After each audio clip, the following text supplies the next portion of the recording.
The Romanian deadlift is going to strengthen the middle range of the hip hinge movement. Knowing how to properly hinge the hips is crucial in doing the RDL correctly. To get the motion down, you may have to start with the handcuff variation. Place the weight behind your back with your calves up against the bench. Keep your chest tall and sit your hips back without the calves coming off the bench. The most important aspect of a hinge is that it's a back and forward motion and not a down and up motion. If you're doing it correctly, you should feel a nice pull on the back of the legs.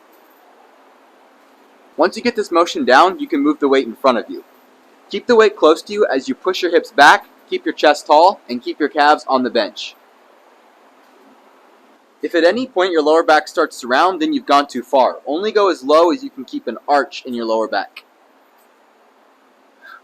Understanding how your pelvis moves is really important in understanding the hinge. Tilting the pelvis down is going to lengthen the hamstrings. Tilting the pelvis up is going to tighten the hamstrings. So as you're going down, you want to tilt your pelvis in such a way that's going to help lengthen the hamstrings.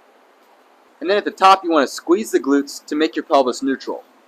Practicing rotating the pelvis up, down, and then neutral is going to give you a good feel for what you're supposed to be doing.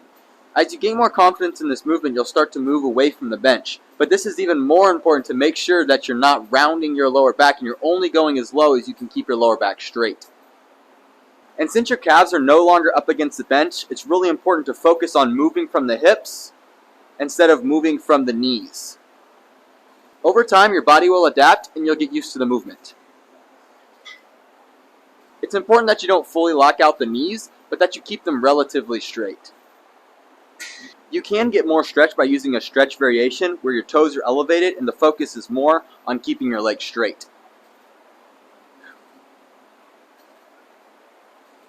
As your range of motion improves, you can stand on a deficit so that the weights don't hit the ground at the bottom. Some people keep their head up, others keep their head down, some people keep it neutral. This is more preference, but the most important part is trying to keep your upper back engaged the entire time. Keep the weight close to your body at all times and prevent overextending at the top.